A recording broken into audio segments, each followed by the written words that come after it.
Hello viewer, this is Fliptv News. Now the headlines. Osinbajo to deliver keynote address in Dubai this week. UK suspends processing of visitor visa applications in Nigeria. Lai Mohammed says it is unjust for UK to ban Nigerian travelers over Omicron. DSS arrests General Idris Dambazau. I am Adeniyi Adiola. Moving on to the news in details. Vice President Yemi Osinbajo has departed Abuja to participate at the World Liquefied Petroleum Gas Association Forum in Dubai, United Arab Emirates. He will be delivering keynote address at the event. Leaders, top government ministers from several countries and chief executive of major multinational corporations in the liquefied petroleum gas sectors around the globe will be attending the week-long 2021 World Week from Sunday. Spokesperson Laolu Akonde Osinbajo will be speaking on Tuesday at the forum, which is attracting over 2,000 delegates from 72 countries, on the theme of the LPG Week, Energizing Tomorrow.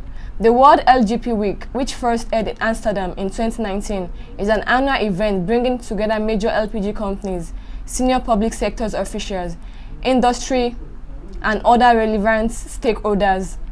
This year's LPG Week, which we hold at the Dubai World Trade Center, creates the opportunity for global stakeholders to engage with the activities lined up, including a global exhibition, technology conference, the LPG Development Summit, among others.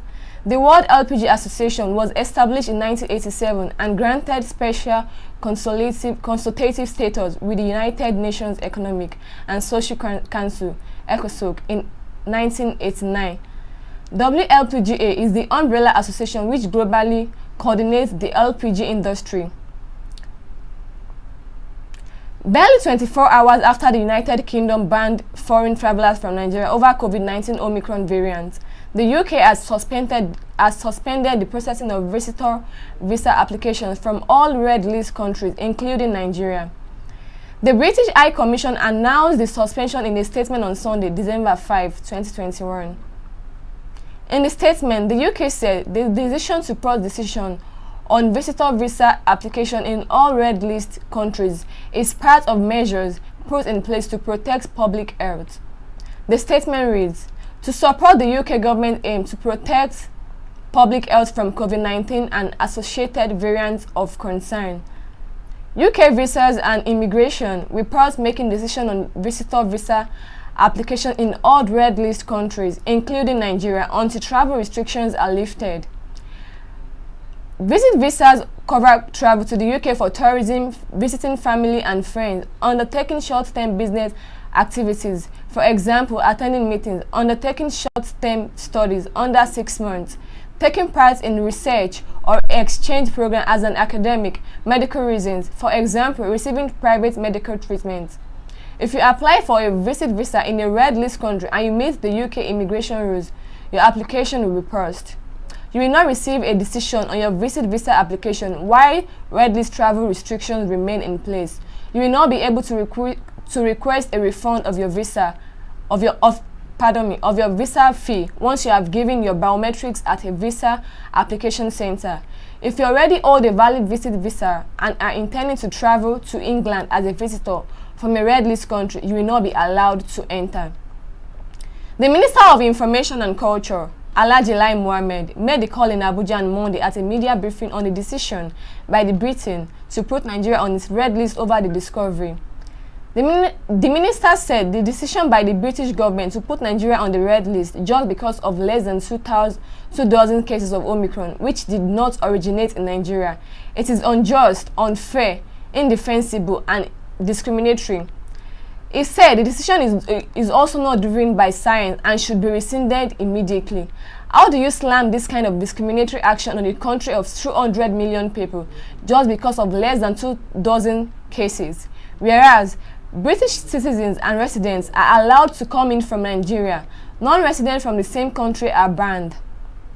The two groups are coming from the same country but being subjected to different conditions. Why won't Britain allow people in both categories to come in? and be subjected to the same condition of testing and quarantine. This is why the decision to ban travelers from Nigeria who are neither citizens nor residents is grossly discriminatory and punitive, it said. The minister noted that travel ban, the type that had been slammed on some African countries, is a knee-jerk reaction that could only be detrimental to requests to most conclusively tackle this pandemic. He said instead of a reflex responses driven by fear rather than science, the world should take a serious look at the issue of access to vaccines. Mohammed said access to vaccines should be based on the principle grounded in the right of every human to enjoy the highest attainable standard of health. He said such rights should be without discrimination on the basis of race, religion, political belief, economic or any other social condition. Many developed countries have used the advantage of their enormous resources or relationship to sign agreements with manufacturers to supply their countries with vaccines ahead of making them available for use by other countries. Even before the clinical trials were completed, millions of doses of the most promising vaccines have been bought by Britain, US, Japan, and the EU. Some of these countries bought doses 5 times the size of their population, while others, mostly in Africa, have little or no access to vaccines. This is the real issue to address, instead of choosing the easy path of travel bans, which the UN Secretary General called travel apartheid. Let the world know that no one is safe until everyone is safe. He said. Mohammed said Nigeria had handled COVID-19 pandemic with utmost responsibility based on science and rightly earned global accolades. He said the country therefore did not deserve to be put on any country's red list. General Idris Dambazau, Managing Director of Kano State Consumer Protection Council, has been arrested by the DSS, Department of State Service, over allegations of economic sabotage. Dambazau was arrested for unilaterally and unconstitutionally sealing off 7 filling stations in the state's capital. He is expected to be arraigned in court today, December 6. A top official in the Kano State Command of the DSS says that Dambazau was arrested on Sunday, December 5th, after fruitless attempts were made to unseal the filling stations. The official said it happened yesterday. He went and sealed 7 filling stations under the guise of being the head of Consumer Protection Council, and the Constitution is against that act.